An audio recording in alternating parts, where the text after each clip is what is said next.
Seguinte, vou mandar por aqui o, o que que acontece. Quando eu estava preparando, né, fazendo os fichamentos, eu, eu usei como base o livro físico, né?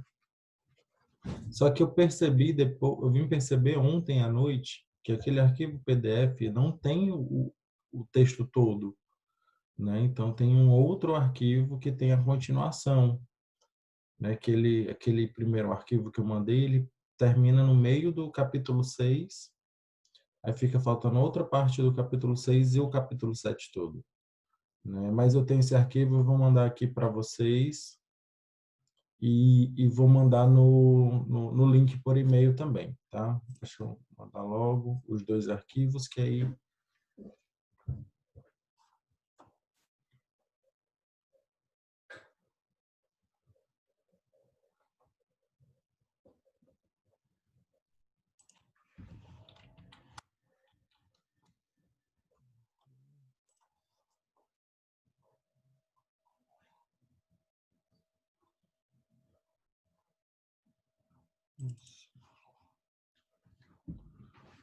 Pronto. Esse volume 4 é o que a gente está trabalhando, tá? Tá no finalzinho dele. E o 5 é o que tem o final do capítulo 6 e o capítulo 7 todo, tá? Alguém quer falar alguma coisa? Alguém está com alguma dúvida? Algum questionamento? Alguma coisa? A gente já pode começar.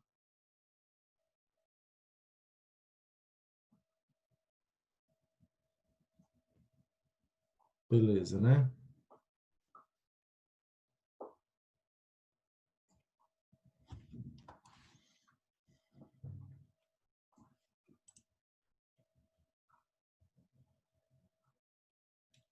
Então vamos lá, vou compartilhar aqui minha tela.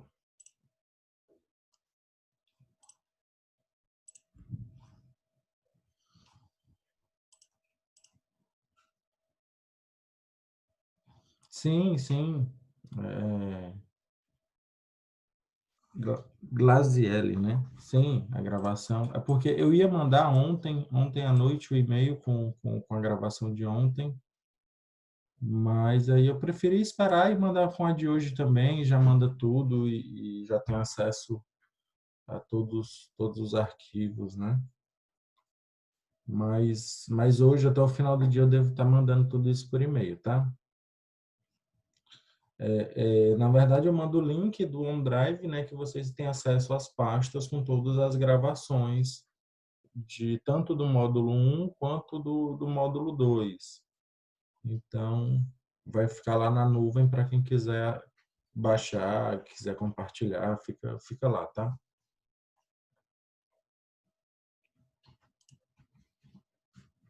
Porque como são, em média, 3 horas de gravação, são arquivos muito grandes, então não dá para mandar por e-mail.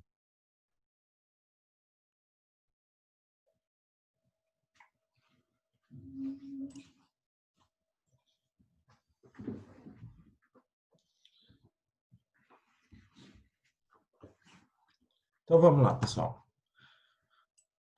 Capítulo 6 fala sobre o trabalho do sonho. Como a gente conversou ontem, né? Hoje eu não vou fazer nenhuma revisãozinha, porque eu acredito que está tudo fresco ainda, né? Na nossa memória. Então vamos seguir adiante.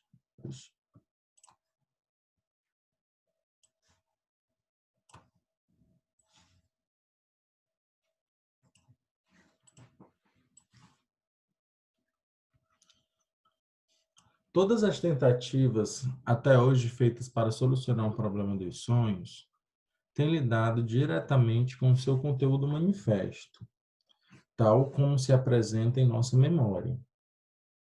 Todas essas tentativas esforçaram-se para chegar a uma interpretação dos sonhos a partir de seu conteúdo manifesto, ou, quando não havia qualquer tentativa de interpretação, formar um juízo quanto à natureza deles com base nesse mesmo conteúdo manifesto. Somos os únicos, né? Freud está se referindo à psicanálise, tá?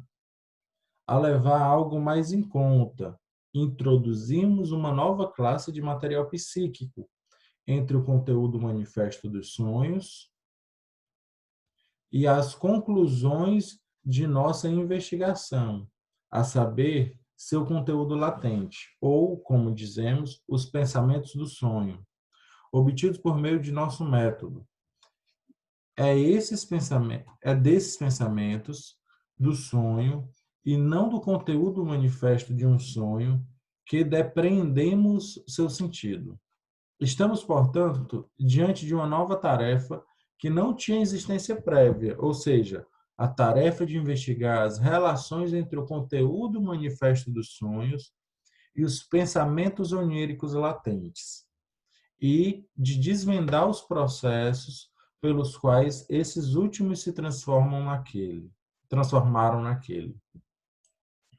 Então, ele está defendendo aqui a psicanálise enquanto ciência, né? Enquanto teoria. Aqui ainda está no comecinho, tá? Então, os primeiros estudos de Freud foram através dos sonhos, então a psicanálise ela de longe ainda não tem nem a musculatura que ela vem a ter mais na frente, né? Então Freud ainda usa o termo pré-consciente para vocês entenderem que ainda o id, ego e superego, essa segunda tópica ainda não havia sido estruturada, tá? Então ele precisa de alguma forma defender o seu ponto de vista, né? Tendo em vista que em Viena, né, nessa época Freud estava em Viena estudando, se não me falha a memória, fazendo mestrado, ele era meio que sofria bullying, sabe? Porque as teorias dele eram muito loucas e os pares dele não concordavam com aquela teoria ou com aquele método de acompanhamento. Mas, assim, ele está dizendo principalmente também que o real sentido do sonho não está naquilo que aparece no sonho, não está naquilo que a gente lembra no outro dia, mas está principalmente naquilo que é o sentido daquelas coisas que nós lembramos, né? Então, são aqueles conteúdos latentes, oníricos latentes, e não somente o conteúdo manifesto, né? O conteúdo manifesto, análise de conteúdo manifesto, a gente vê naqueles rituais mais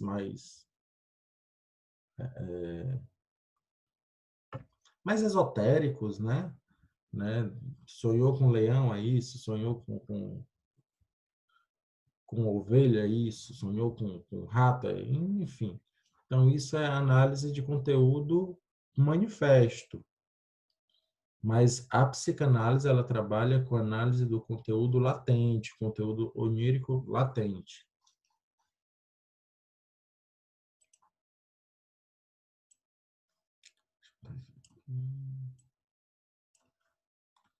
Vamos lá. A primeira coisa que se torna clara para quem quer que compare o conteúdo do sonho com os pensamentos oníricos é que ali se efetuou um trabalho de condensação em larga escala. Olha o que a gente estava conversando ontem sobre condensação, né?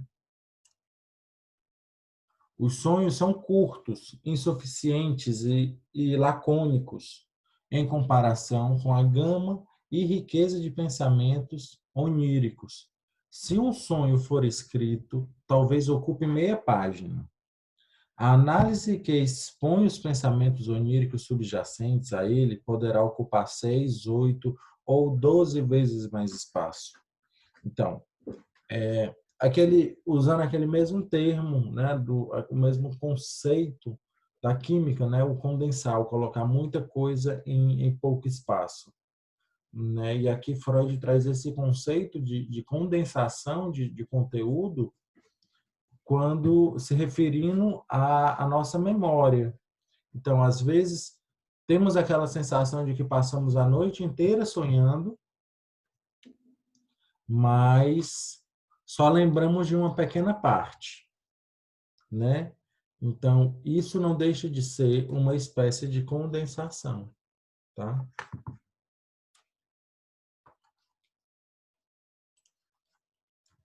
Cadê o cursor?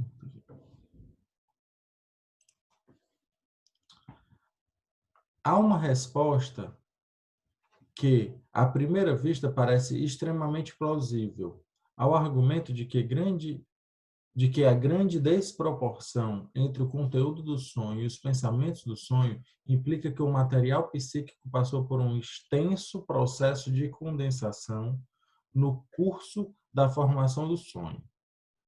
Temos muitas vezes a impressão de que sonhamos muito durante a noite toda, é o que eu acabei de falar, e depois nos esquecemos da maior parte do que foi sonhado. Sob esse ponto de vista, o sonho que recordamos ao acordar seria apenas. Eita, cadê? Seria apenas um remanescente fragmentário de todo o trabalho do sonho. E este, se pudéssemos recordá-lo em sua totalidade, bem poderia ser tão extenso quanto os pensamentos oníricos. Há, sem dúvida alguma, verdade nisso. Os sonhos certamente podem ser reproduzidos com a máxima exatidão se tentarmos lembrá-los tão logo acordamos, e de que nossa lembrança deles se torna cada vez mais incompleta à medida que se aproxima a noite. Então, Freud está falando aqui justamente desse tipo de condensação, quando a gente não tem a lembrança total do sonho, mas sonha uma pequena parte, um pequeno trecho,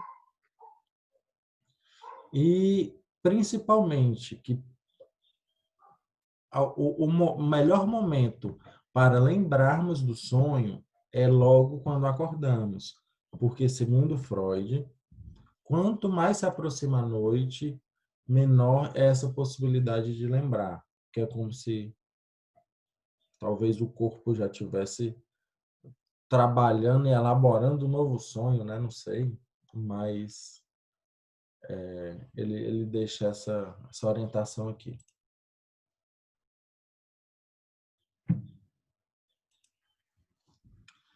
Mas, opa,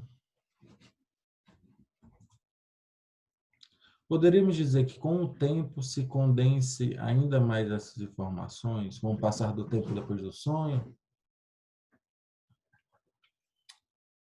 Não, eu acredito que não. Eu acredito que a condensação do sonho acontece, na verdade, antes do sonho acontecer.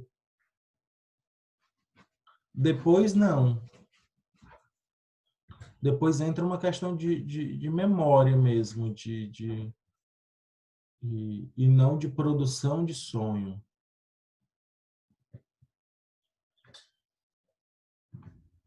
Né? Eu pelo menos entendo assim, né?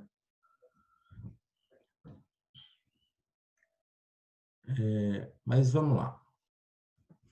Ver se essa questão da condensação fica mais clara na medida que a gente for lendo aqui e conversando, né? Mas, por outro lado, é possível mostrar que a impressão de termos sonhado muito mais do que poderíamos reproduzir baseia-se muitas vezes numa ilusão, cuja origem examinarei depois.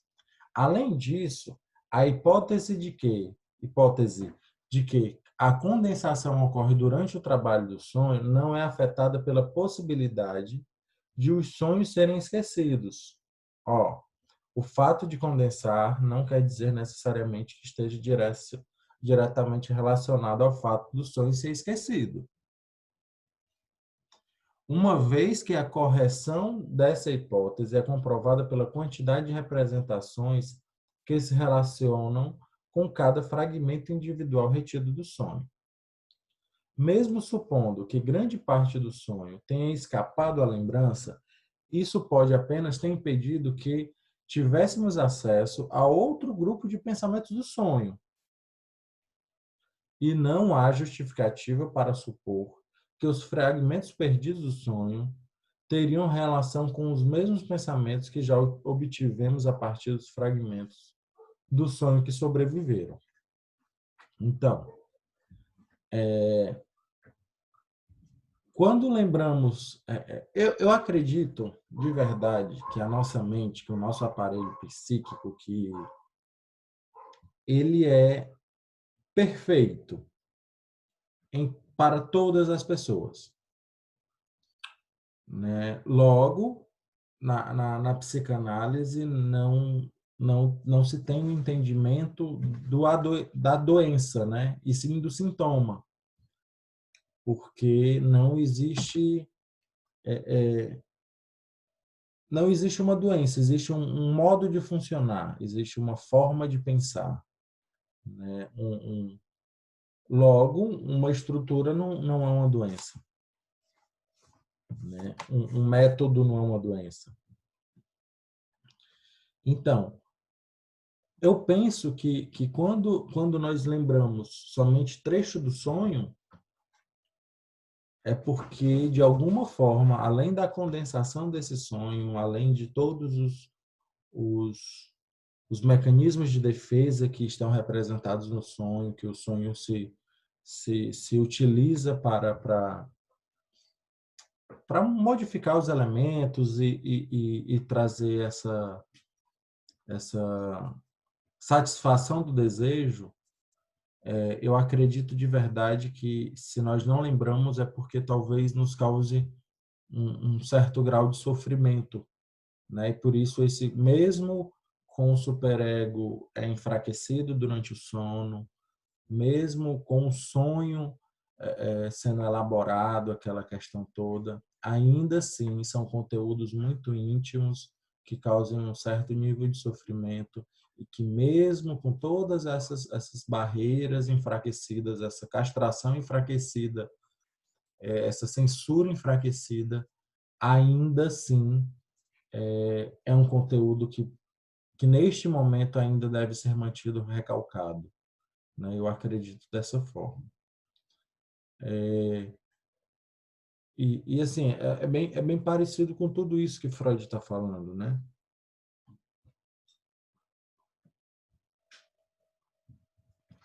Assim, a pergunta da Glazielli, sonhamos todos os dias? Talvez, possivelmente.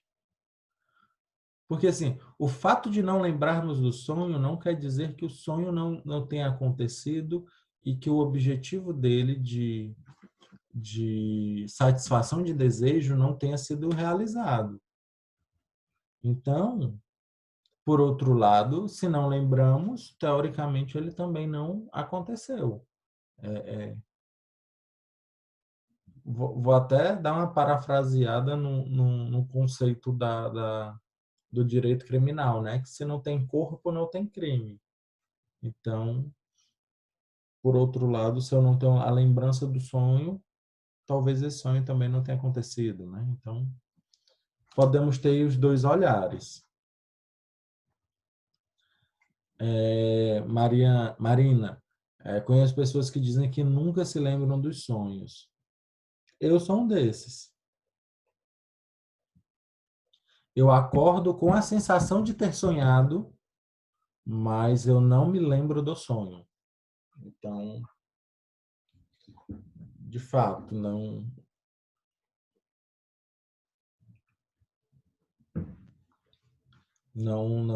assim, raramente eu me lembro do sonho, de fato.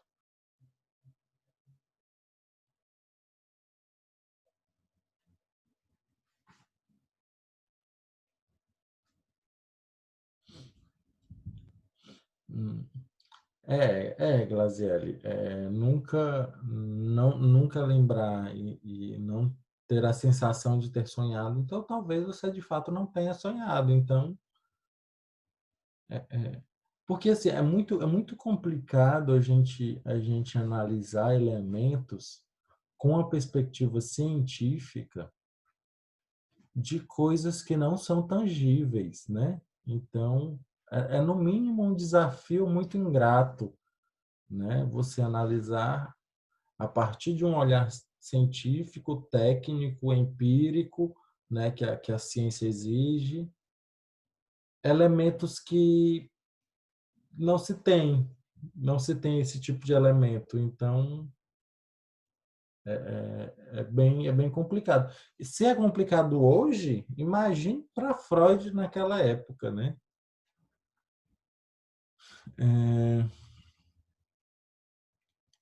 É, Luciene, né? Colocou, eu sonho sempre e muitas vezes eu sonho que estou sonhando, isso já aconteceu comigo.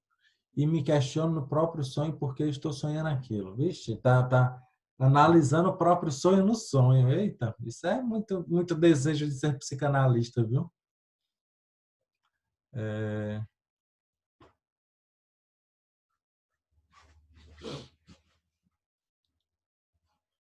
mas é desejo, é desejo. Então, segue aí.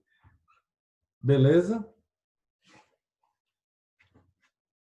Né? Porque pessoas já trabalhar com interpretação de sonho em vigília já é um desafio. Imagine dormindo, sonhando. Então, aí é outro nível, viu?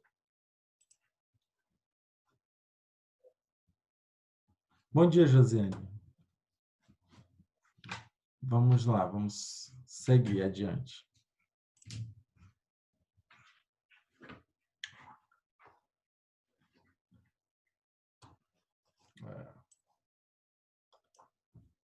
Quando nos sonhos ocorrem frases faladas, expressamente distinguidas como tais dos pensamentos, a norma invariável é que as palavras faladas no sonho derivam de palavras faladas lembradas no material onírico. O texto do enunciado é, então, mantido inalterado ou externado com algum ligeiro deslocamento. Um enunciado num sonho é frequentemente composto por vários enunciados relembrados, permanecendo o texto idêntico, mas sendo-lhes atribuídos, se possível, vários significados ou um sentido diferente do original. Né? Aqui a gente já traz um outro conceito, o conceito de deslocamento. Então, tem um conceito da condensação, da sublimação, mas aqui traz um outro que é o do deslocamento. Deslocamento é o deslocar o sentido, tá? E não algo ou alguma coisa. Então, quando ele fala de frases faladas, né, expressamente faladas, geralmente tem uma relação com o que foi vivido nos dias próximos ao dia do sonho, mas este conteúdo, este sentido do que foi falado, ele pode ser deslocado. Então, pode ser dado um novo sentido, uma nova relação ao que foi experimentado em vigília, e não somente aquele sentido único. Né? Então, esse é o conceito do deslocamento. Você deslocar o sentido de... Teresa, você... Sente aí. Você deslocar o sentido de um lugar para o outro, ou você trazer diversos outros sentidos para uma coisa só.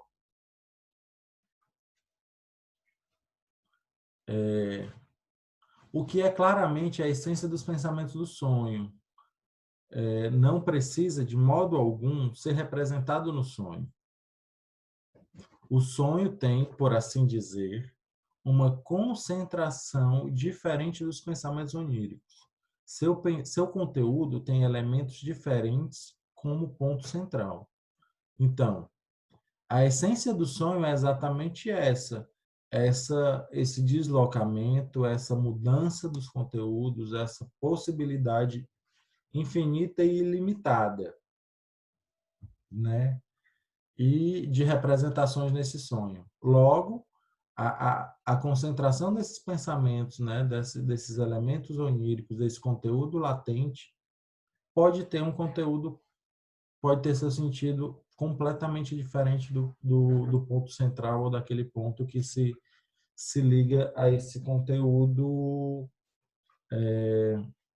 Conteúdo, vale, esqueci. Conteúdo latente, conteúdo, vale. Alguém me ajuda? Conteúdo manifesto. Oxi.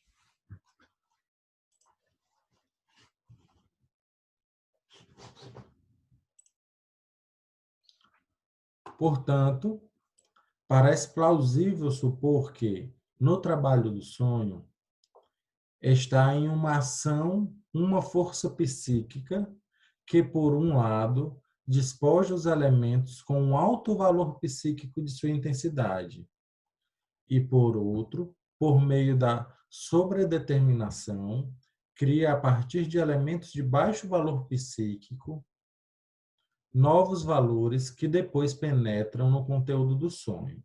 Assim sendo, ocorre uma transferência e deslocamento de intensidade psíquica no processo de formação do sonho.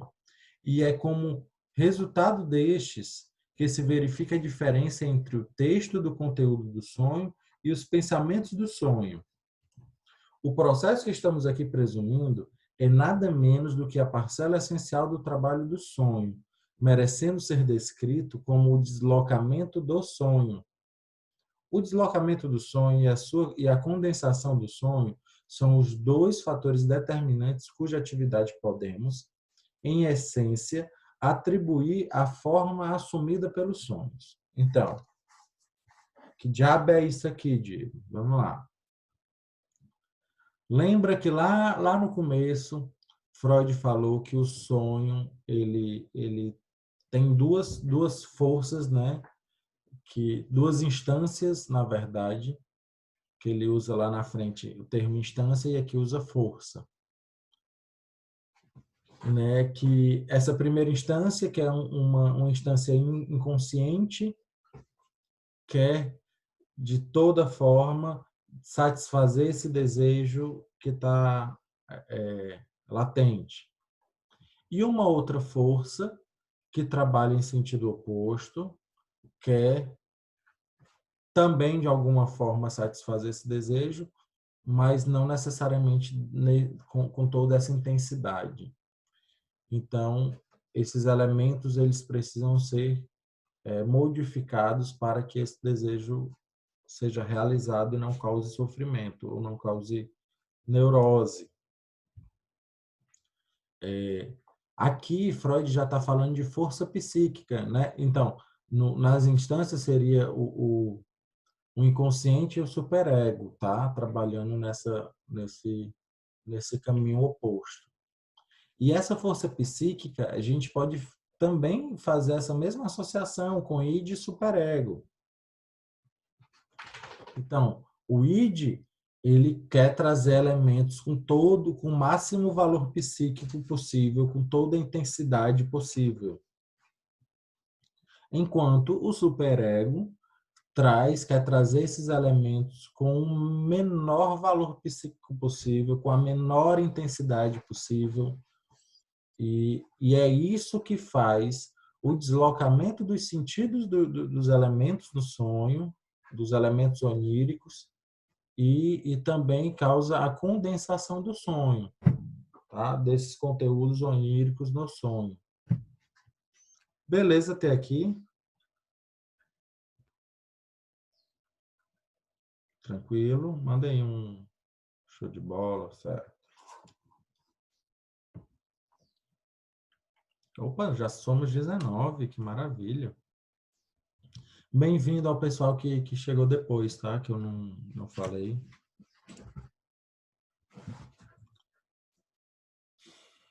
Vamos lá.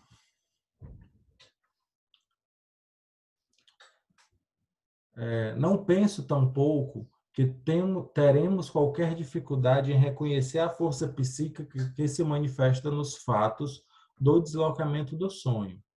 A consequência do deslocamento é que o conteúdo do sonho não mais se assemelha ao núcleo dos pensamentos do sonho, e que este não apresenta mais do que uma distorção do desejo do sonho que existe no inconsciente, mas Já estamos familiarizados com a distorção do sonho. Descobrimos sua origem na censura que é exercida por uma instância psíquica da mente sobre outra. O deslocamento do sonho é um dos principais métodos pelo quais esta distorção é obtida. Podemos presumir, portanto, que o deslocamento do sonho se dá por uma influência da mesma censura, ou seja, a censura da defesa endopsíquica, que eu dei spoiler sem saber, né? Que era exatamente o que eu estava falando, né? Que a mesma censura que causa a distorção do sonho, que causa a, a mudança desses elementos, né? Toda essa distorção, é a mesma censura que causa o deslocamento dos sentidos dos elementos no sonho. Que no caso aqui a gente chama de superego, mas lembrando que quando Freud estava escrevendo esse texto, a segunda tópica ainda não tinha sido escrita e publicada, então para ele não existia ainda superego, tá?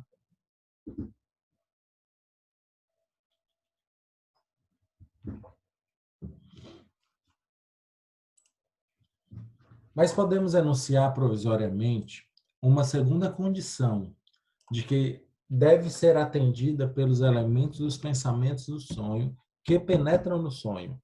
Eles têm que escapar da censura imposta pela resistência. Então, essa distorção e esse deslocamento, eles são o caminho para escapar dessa censura. É a solução que o aparelho psíquico encontra para escapar dessa censura. No processo de transformar os pensamentos latentes no conteúdo manifesto de um sonho, vimos dois fatores em ação: condensação e deslocamento do sonho. À medida que prosseguimos em nossa investigação, encontraremos, além destes, dois outros determinantes que exercem indubitável influência na escolha do material que terá acesso no sonho. Em primeiro lugar, os sonhos levam em conta, de maneira geral, a ligação que inegavelmente existe entre todas as partes dos pensamentos do sonho, combinando todo o material numa única situação ou acontecimento. Vamos lá. Esse é o conceito do id, né? Assim, que o id, ele... Né? Na verdade, o id não, tá? O desejo. Né? Que o desejo é o ponto de ligação de tudo, né? Dos nossos sonhos, das nossas escolhas, das nossas decisões, do nosso comportamento, e é o ponto de ligação de tudo, é a satisfação do desejo.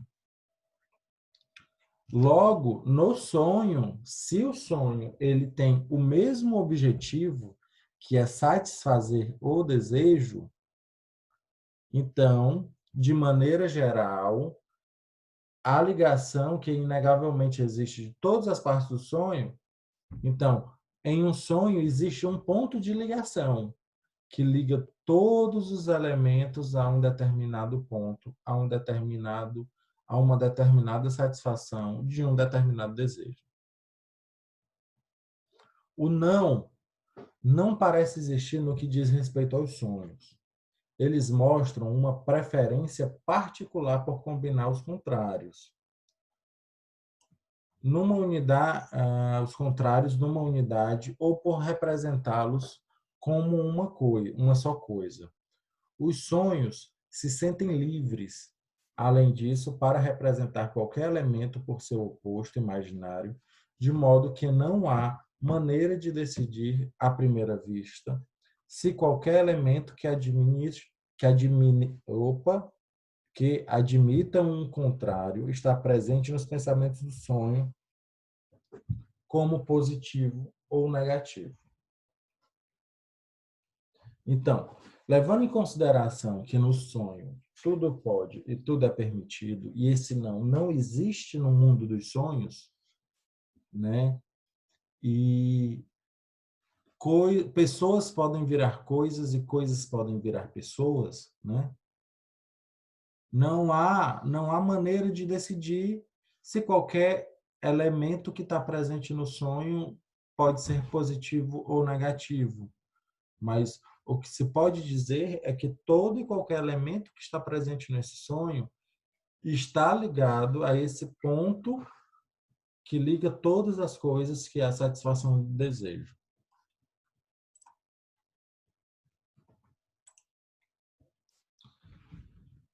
A angústia é um impulso libidinal e tem como origem o inconsciente e é inibido pelo pré-consciente. Ó, aqui, ó, ele trazendo o termo pré-consciente, que lá na frente ele para de usar. Quando, portanto, a sensação de inibição está ligada à angústia no sonho, deve tratar-se de um ato de volição, que um dia foi capaz de gerar libido. Em outras palavras, deve tratar-se de um impulso sexual. Alguém quer falar alguma coisa?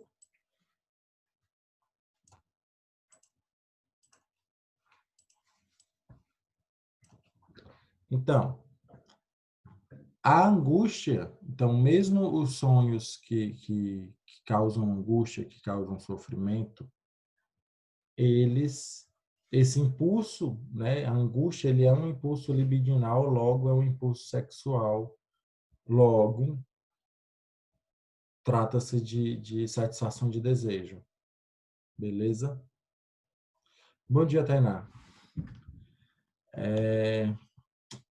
Beleza até aqui, pessoal?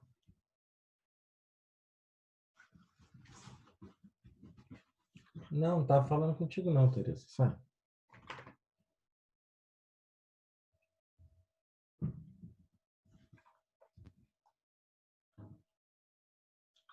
Pronto, ó. Aqui, para os que chegaram depois, tá? O que que aconteceu? O arquivo que eu mandei para vocês não estava completo, tá? Aquele arquivo PDF com 219 páginas. Não estava completo. O capítulo 6 termina no meio ali. E ele continua em um outro arquivo que eu mandei lá no comecinho no chat. Então, se vocês puderem voltar lá no comecinho, tem 2 arquivos, tá? Esse segundo arquivo, ele tem a continuação do capítulo 6 e o capítulo 7.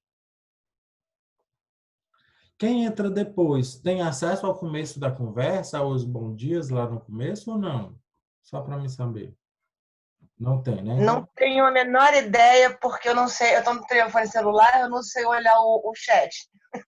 pois eu vou fazer o seguinte, eu vou mandar aqui para quem está no computador ou alguma coisa e mando por e-mail no final, quando eu for mandar o e-mail das gravações Joia. no YouTube, tá bom?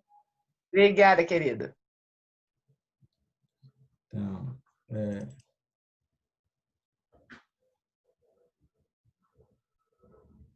pronto, ó, mandei de novo.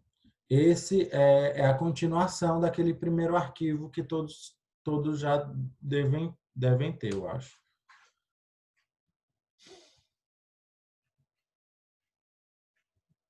Tá? Então, nesse segundo arquivo tem tanto a continuação do capítulo 6 quanto o capítulo 7 todo.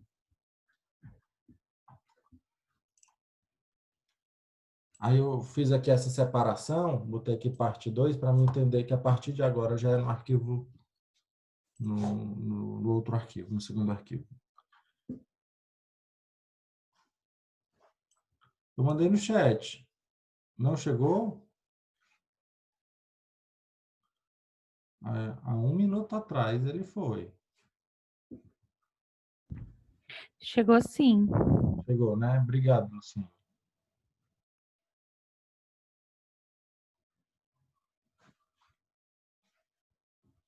Pessoal, talvez seja a internet. Então, talvez a internet de vocês esteja carregando um arquivo. Para mim aqui saiu. E como a Luciene disse que já chegou, então acredito que no celular chega, ixi, aí eu já não sei, aí não faço a menor ideia, viu?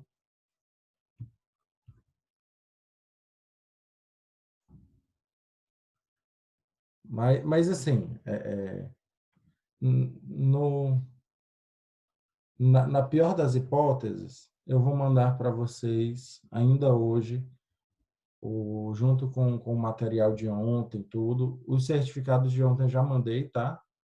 Aí eu vou mandar os de hoje e mando todas essas gravações, esses arquivos também. Tá certo?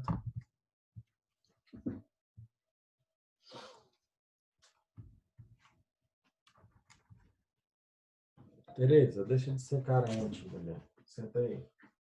Senta. Então, trabalhando, vai brincar.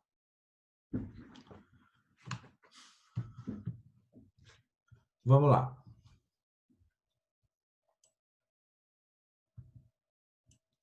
As produções do trabalho do sonho, que convém lembrar, são feitas com a intenção de ser, não são feitas com a intenção de serem entendidas, certo?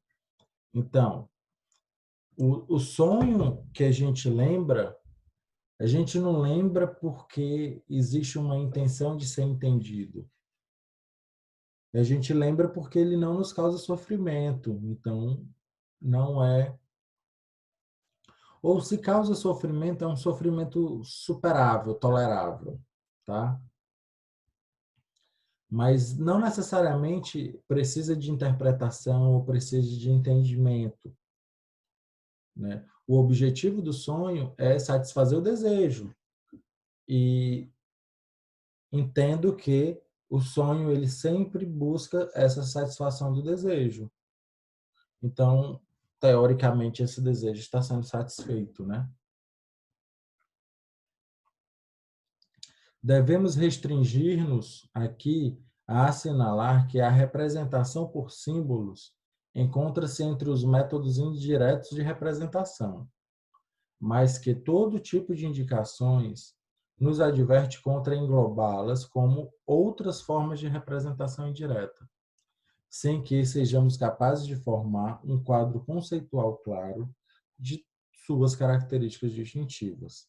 Então, os elementos, os signos que aparecem no sonho, né, os símbolos que aparecem nesse sonho, eles precisam ter um ponto de ligação, um elo de ligação quando a gente trabalha com interpretação, e não métodos indiretos ou representações isoladas.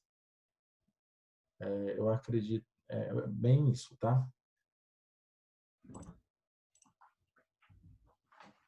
Frequentemente, eles possuem mais de um ou mesmo vários significados. E como ocorre com a escrita chinesa, a interpretação correta só pode ser alcançada em cada ocasião partindo-se do contexto. Essa ambiguidade dos símbolos vincula-se à característica dos sonhos que permite uma superinterpretação, de representarem num único conteúdo pensamentos e desejos que são, muitas vezes, de natureza amplamente divergente.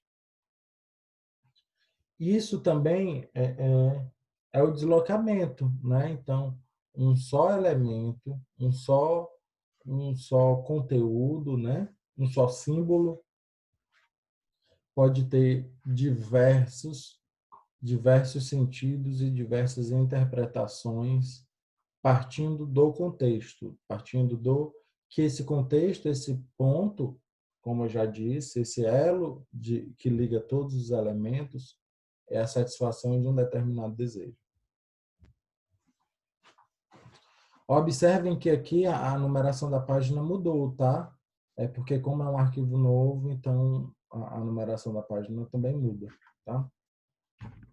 Para ficar mais fácil para vocês localizarem, caso vocês queiram lá na frente.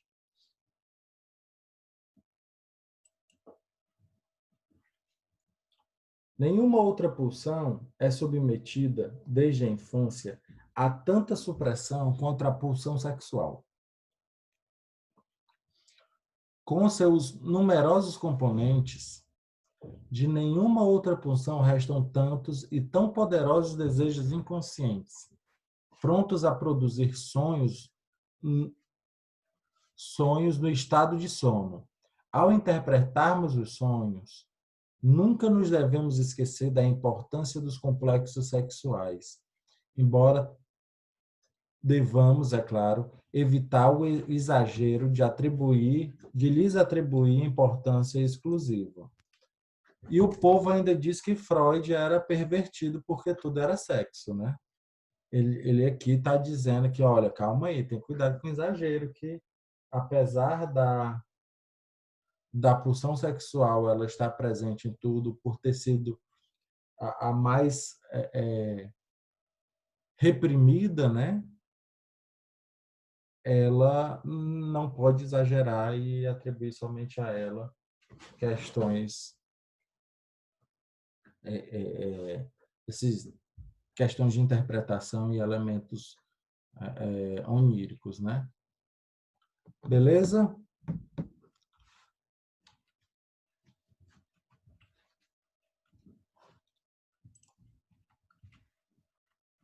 Em particular, não posso descartar o fato óbvio de que existem numerosos sonhos que satisfazem outras necessidades que não as que são eróticas, no sentido mais amplo do termo.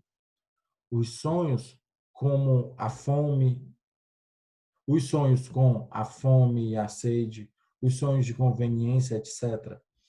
Da mesma forma, as declarações do tipo o espectro da morte encontra-se por trás de todos os sonhos, ou todo sonho mostra um avanço da orientação feminina para a masculina, me parecem ir muito além de qualquer outra coisa que possa ser legitimamente sustentada na interpretação dos sonhos. Né? Então, existe sim um lado de satisfação de um desejo de cunho sexual, mas não somente ele, né? Lembro que os sonhos de conveniência, na verdade, lá atrás Freud fala que todos os sonhos eles são de conveniência em certo ponto, né? E é importante que eles sejam vistos assim mesmo, porque o fato de satisfazer um desejo é porque é conveniente que esse desejo seja satisfeito e seja aliviado essa tensão, né?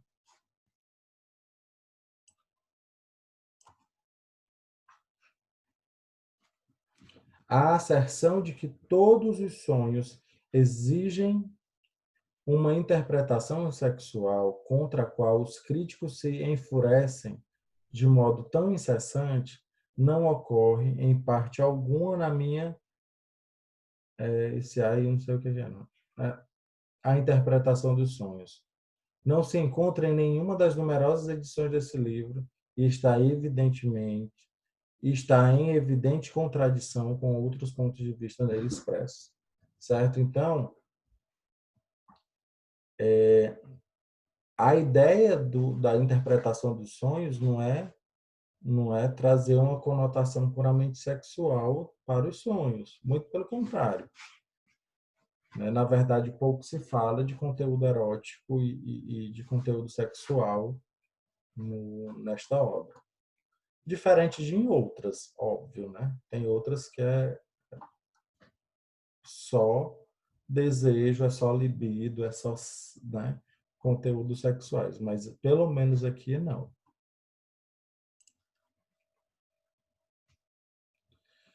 Pessoal, até aqui, tranquilo?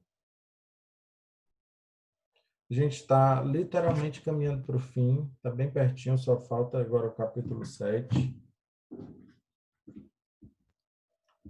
Tranquilo? Beleza. Ó, observem que aqui, ó, página 35 e aqui nós vamos para a página 112. Diego, por que que tem esse limbo? Por que que tem esse buraco tão grande? Porque da página 35 até a 111, Freud está meio que fazendo um exercício de interpretação de sonhos. Então, ele conta lá o sonho e ele e ele conta como seria a interpretação daquele sonho, tá? E ele demonstra com diversos exemplos, com diversos casos, essa questão do deslocamento e da condensação do sonho. Que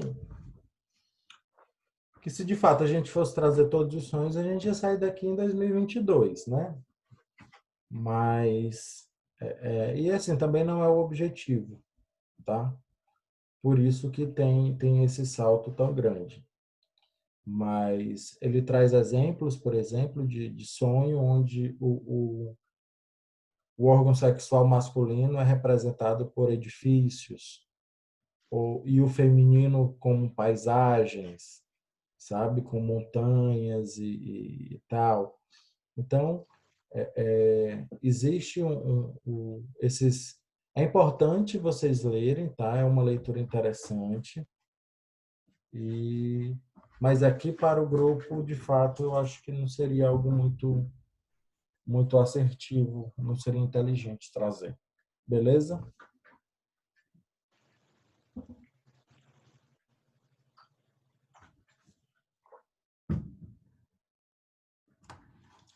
Então vamos lá. Capítulo 7, a psicologia dos processos oníricos.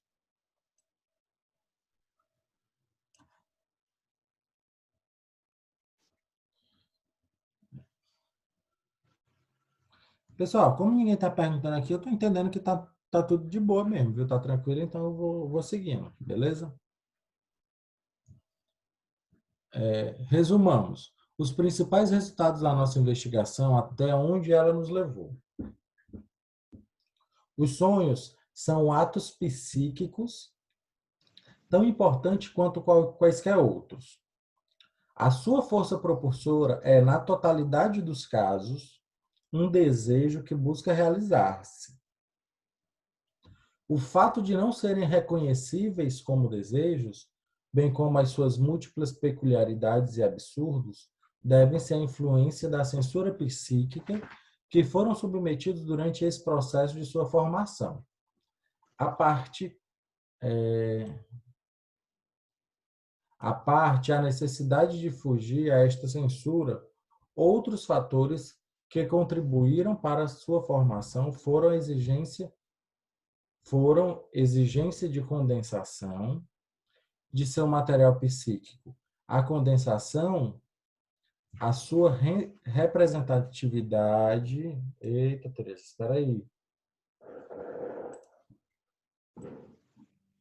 A sua representatividade em imagens sensoriais e, embora invariavelmente, a demanda de que a estrutura do sonho possua uma fachada racional e inteligível. Cada uma dessas proposições abre caminho para novas especulações e pressupostos. Eita, me perdi. Puxa. Especulações e postulados psicológicos.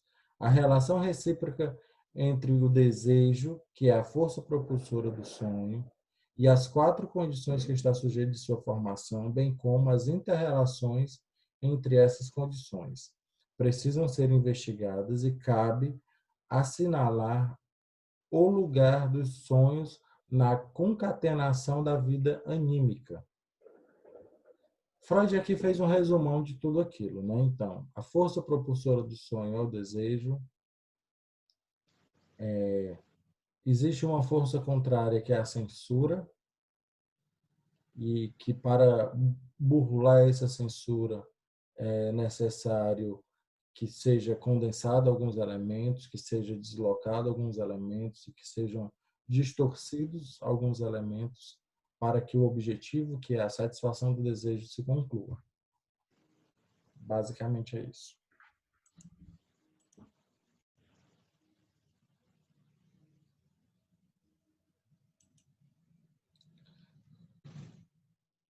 Temos aqui a característica psicológica mais geral e mais notável do processo de sonhar.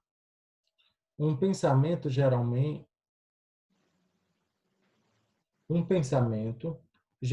pensamento sobre algo desejado, objetiva-se no sonho, é representado como uma cena ou segundo nos parece, é vivenciado. Entretanto, quando considerarmos o desejo onírico, descobriremos que a força propulsora da formação dos sonhos é fornecida pelo inconsciente. E, devido a esse último fator, tomaremos o sistema inconsciente como um ponto de partida da formação do sonho.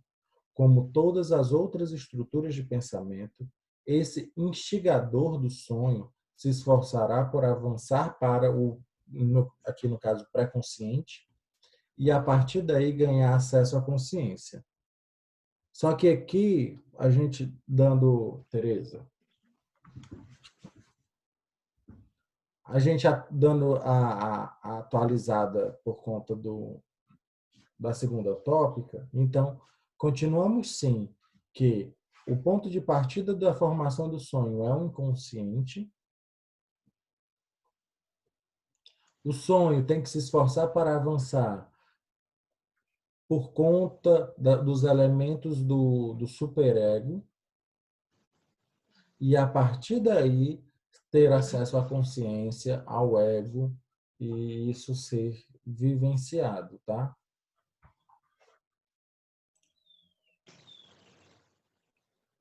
Alguém vai falar? Não?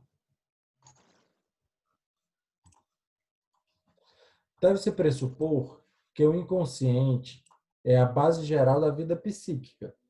O inconsciente é a esfera mais ampla que inclui em si a esfera menor do consciente. Tudo que é consciente tem um estágio preliminar inconsciente, ao passo que aquilo que é inconsciente pode permanecer nesse estágio e, não obstante, reclamar que lhe seja atribuído o valor pleno de um processo psíquico. O inconsciente é a verdadeira realidade psíquica. Em sua natureza mais íntima,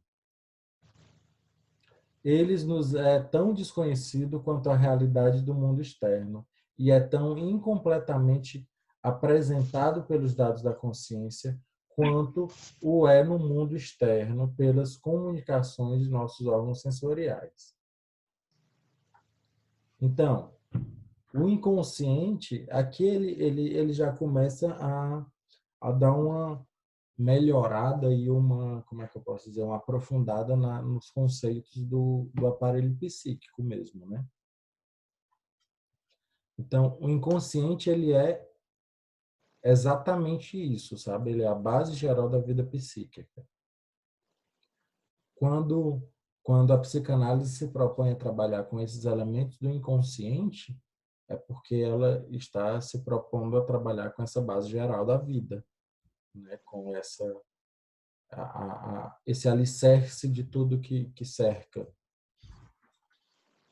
Porque o que é consciente é uma pequena parte.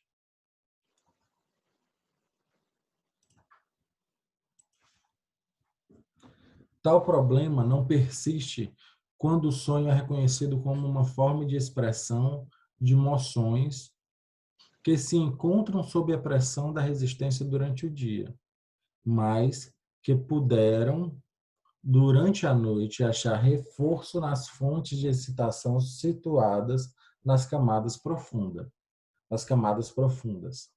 Então, o que acontece durante o sono é um relaxamento desse superego.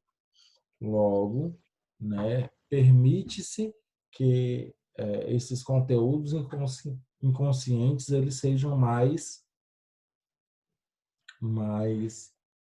vivenciados ou, às vezes, até mais claramente vivenciados no sonho.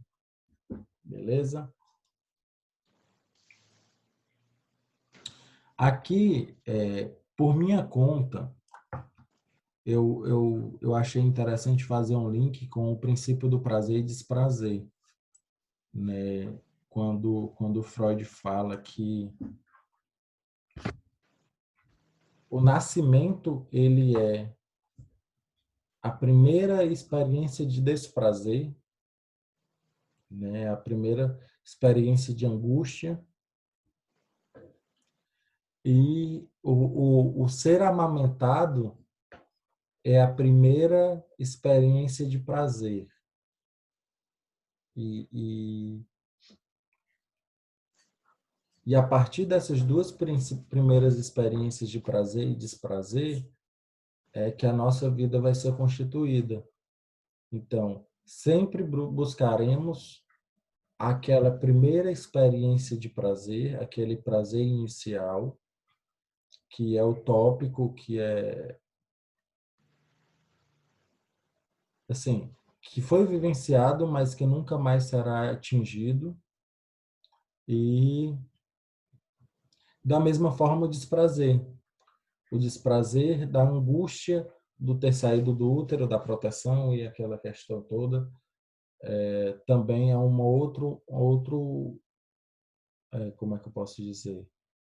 Outro ápice de desprazer que possivelmente também não seja repetido, né?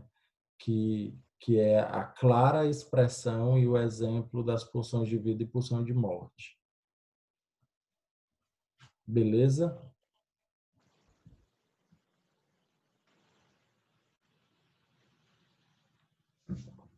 Aí aqui eu vou fazer um outro paralelo, já pegando o conceito do princípio de prazer e desprazer, para falar sobre dependência química.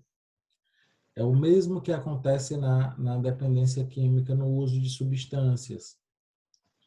Quando o sujeito usa uma determinada substância a primeira vez, aquele primeiro uso causa uma sensação de prazer que ele até então não vivenciou e não presenciou. Logo, ele usa novamente aquela substância buscando aquela primeira sensação de prazer, que obviamente ele não vai encontrar porque o organismo dele já está se acostumando com aquela nova substância. Isso o faz caminhar para outros tipos de drogas. Então, vão para drogas mais pesadas. Na verdade, eles não estão buscando a droga mais pesada, eles estão buscando aquela sensação inicial de prazer que foi causado pelo aquele primeiro uso de alguma determinada substância, que nada é além do que esse mesmo conceito do princípio do prazer e desprazer, né, da primeira experiência de prazer infantil, que também é um prazer libidinal, né? Não deixa de ser. Beleza? Só viajei sozinho ou ficou claro para mais alguém?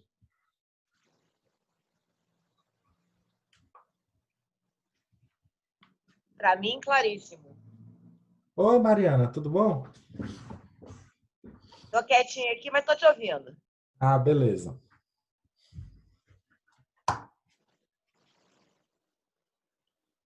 Vamos seguir aqui.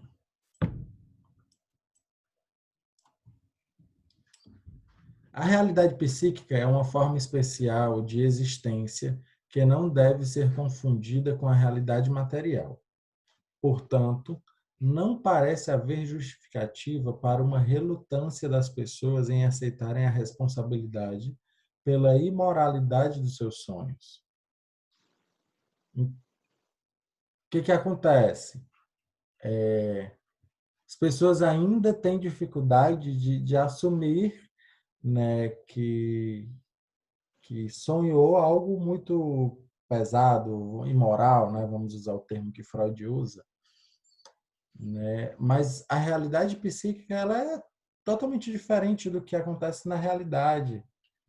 E imagine uma pessoa que tem uma vida tão castrativa, tão censurada, que até mesmo que é difícil aceitar a responsabilidade da imoralidade do seu próprio sonho, quem dirá entender conscientemente esses seus desejos mais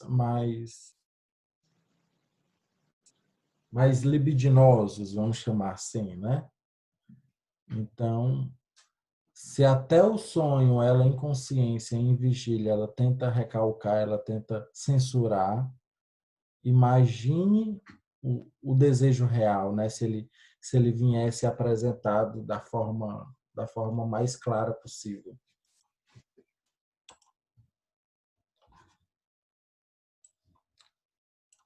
E quanto ao valor dos sonhos, para nos dar conhecimento do futuro, naturalmente isso está fora de cogitação. Mas certo seria dizer que, em vez disso, o que eles nos dão conhecimento do passado, pois os sonhos se originam no passado em todos os sentidos, certo? Então, esse último capítulo é a conclusão do ano. Então, Freud está revisitando várias questões e aqui ele fala daquela questão dos sonhos premonitórios, né? Então, que analisar isso está fora de cogitação, está fora de questão, porque o que se sabe é que os sonhos, eles dão origem a partir de conhecimentos e de experiências já vividas, e não de coisas que ainda serão vividas.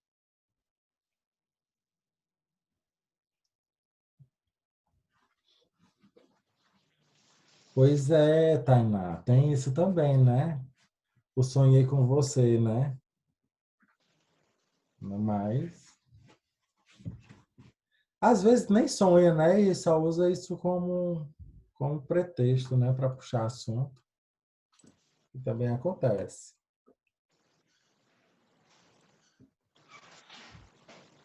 Falei acima sobre egoísmo na mente das crianças.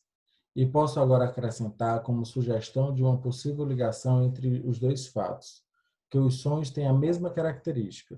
Todos eles são inteiramente egoístas. O ego amado aparece em todos eles, muito embora possa estar disfarçado.